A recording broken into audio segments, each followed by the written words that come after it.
Crocheted Simplicity, and in this video tutorial I'm going to teach you how to work the inverse back slip stitch. Before we begin, a quick tip about slip stitch crochet: tension is the most important part of this stitch. It can make you more frustrated or make you less frustrated, depending on how you control your tension. One of the things that I do whenever I'm working slip stitch crochet, or even any other crochet stitch, is to pull a bunch of yarn and have it lay loosely next to me, instead of pulling directly from the ball or the skein. When you work directly from the ball or the skein, you're tugging, and when you tug, it will pull on your working yarn, and it'll tighten up the loop on your hook, and sometimes even the previous stitches you worked, depending on how hard you're tugging. So my advice is to always have a small pile of yarn pulled from your skein and laying loosely on your lap or next to you. Now, this inverse back slip stitch is called inverse for a couple of reasons. One of the reasons is you work it with the working yarn in front of your work. In normal other crochet stitches, we always work with our working yarn behind our work. In inverse slip stitches, we work with the working yarn in front of our work. So you bring the working yarn to the front,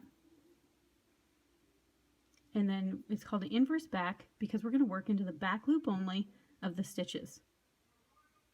Inverse back is always worked into the back loop.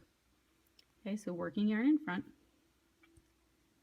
and then the other reason it's called an inverse stitch to begin with is that you're going to insert your hook. Instead of inserting from front to back like we normally do, we're going to insert our hook from back to front into that back loop.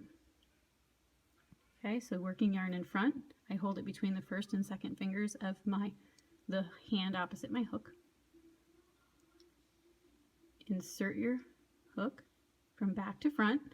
Notice where my working yarn is. It's just laying on top of the stitch right now, and it's okay. There's a reason that I hold it the way I hold it with this hand. It makes it easier to complete the stitch. So insert your hook from back to front into that loop, and then here's where I use my hook to do the rest of the work. Instead of fiddling and moving my yarn hand around, I use my hook, and I create a circular motion to grab the yarn. I'm going to move it backwards, removing it from, placing it on top of the working yarn, and I create this circular motion, and I grab the working yarn. See how I circle around like that? So yarn in front, insert your yarn or your hook from back to front under the back loop of the next stitch. Move your hook away from the working yarn, create a circular motion to grab the working yarn from your hand and pull it right through.